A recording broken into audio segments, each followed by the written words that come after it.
Soul family, कैसे हैं आप सब। रसोवैसा चैनल पर आपका बहुत बहुत स्वागत है। चलिए गाइज, आज हम देखते हैं जब डिवाइन फेमिनाइन अपने डीएम को चेज़ नहीं करती और पूरी तरह से अपनी लाइफ से लेट गो कर देती है, तो उस समय कैसे डीएम का हाल बेहाल हो जाता है। प्लीज़ डिवाइन गाइड करें, प्लीज़ राधा रानी गाइड करें, डीएम पर इसका क्या इफ़ेक्ट होना शुरू हो जाता है।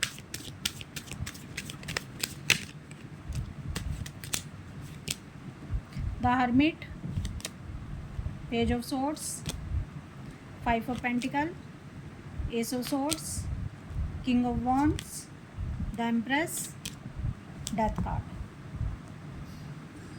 देखिए गाइस, जिस समय डिवाइन फेमिनाइन अपने डीएम को चेज़ करना छोड़ देती है और पूरी तरह से लेट गो कर देती है, अपने डीएम को बिल्कुल भी अपनी एनर्जी देने से इनकार कर देती है, तो उस समय डिवाइन मैस्कुलाइन का हाल बेहाल हो जाता है।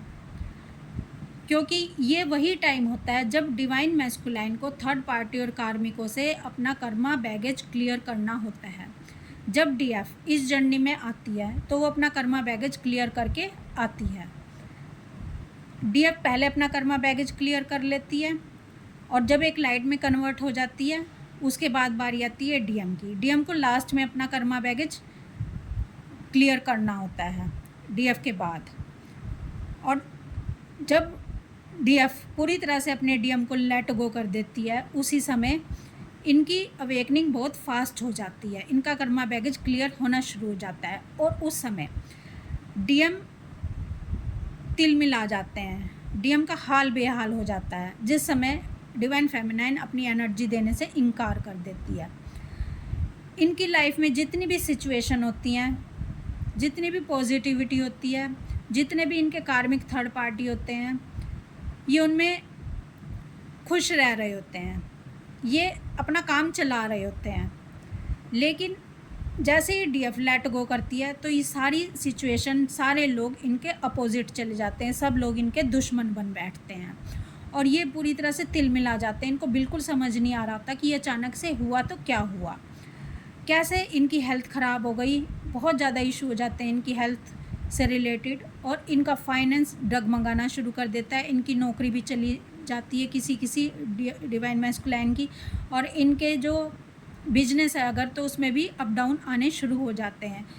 यानी इनकी लाइफ में बिल्कुल गड़बड़ चीज़ें शुरू हो जाती है।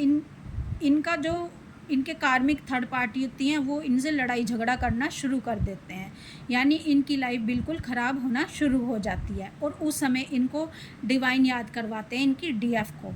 ये डीएफ की एनर्जी पाने के लिए मचल उठते हैं, ये डीएफ का प्यार पाने के लिए मचल उठते हैं, उसकी केयर इनको याद आ रही होती है और इनको उस समय सोल शॉक लग रहे होते हैं। इनको जब सोल शॉक लग रहे होते हैं तो गाइज इनकी पूरी बॉडी शेक कर रही होती है, क्योंकि जो इनका अंदर की इनकी आत्मा है, यानी जो इनके अंदर की सोल है, वो एक्टिव होना शुरू हो जाती है और इनको गाइड करने लग जाती है कि आप इस लाइफ में आए क्यों हो, आपका सोल पर्पस क्या है, आपका उद्देश्य क्या है, आप कहाँ उलझे हुए हो, आप थर्ड पार्टी कार्मिक और इस मेटेरियलिस्टिक लाइफ में उलझे हुए हो। तो वो इनको वहाँ से निकालना शुरू कर देती है। इनकी जो सोल होती है वो इनको गाइड कर रही होती है। तो इनकी लाइफ में बिग ट्रांसफॉर्मेशन आना शुरू हो जाता है। जब इनकी लाइफ में बिग ट्रांसफॉर्मेशन आना शुरू होता है तो इनकी लाइफ में तूफ़ान और भूचाल आने शुरू हो जाते हैं, क्योंकि ये डीएफ ने किया होता है, डीएफ ने इनको लेट गो कर दिया होता है।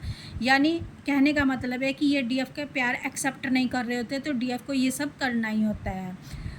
ये डीएफ का यूज़ कर रहे होते हैं, उसका मिस यूज़ कर रहे होते हैं, उसके साथ खेल रहे होते हैं माइंड गेम्स।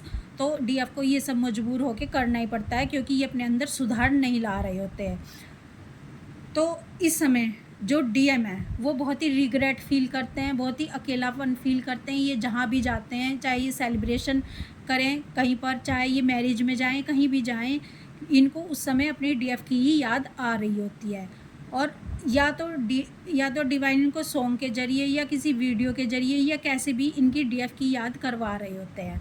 इनको उस समय बहुत पेन फील हो रहा होता है, इनको दर्द फील हो रहा होता है, इनको रिग्रेट फील हो रहा है, ये dark night of the soul में जा रहे होते हैं।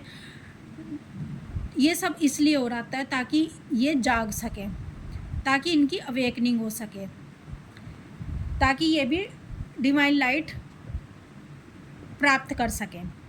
और इनको इनको ये समझाया जा रहा होता है कि जो आपकी डीएफ थी, जो आपकी रियल सोल थी, यानी जो आपकी हाफ सोल थी, उसको आपने तिरस्कार कर दिया, उसकी आपने वैल्यू नहीं की, और उस अनकंडीशनल लव को आपने एक्सेप्ट नहीं किया अपनी डीएफ के।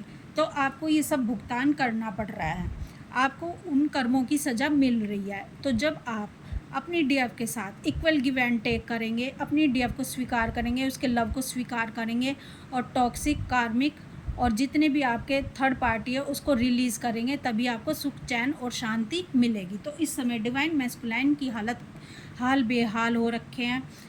ये सब इसीलिए हो रहे हैं ताकि इनका न्यू बर्थ हो सके। तो गाइस, कहने का मतलब है कि डिवाइन फेमिनाइन जब तक अपने डिवाइन मैस्कुलाइन को पूरी तरह से लेट गो नहीं करेंगी, जब तक उनके डिवाइन मैस्कुलाइन के ऊपर कोई असर पड़ने वाला नहीं है। भले ही आप उनको कितना भी चेज़ करते रहो, उनको मैरिज का प्रपोज़ल देते रहो। कुछ डीएफ कहती हैं कि हमने उनको मैरिज का प्रपोज़ल दिया, आपके मैरिज का प्रपोज़ल देने से कुछ भी नहीं होने वाला, आपके डीएम भागेंगे और कुछ नहीं करेंगे।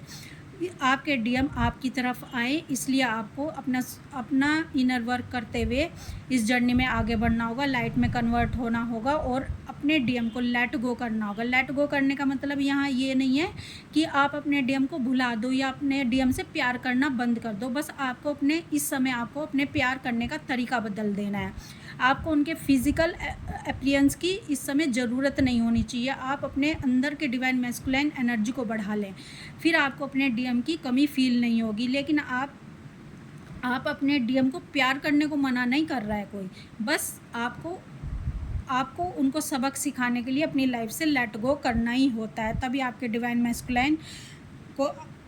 मैस्कुलाइन का आपके प्यार की वैल्यू, आपके अनकंडीशनल लव की वैल्यू का पता चलेगा। तो गाइज़, इस समय इनके साथ यही सब कुछ हो रहा है, क्योंकि इनकी जो डीएफ्स अपने डीएम को पूरी तरह से लेट गो कर चुकी हैं, उनके डीएम की अवेकनिंग पीक पर है। तो इस समय ये डिवाइन मैस्कुलाइन की एनर्जी है।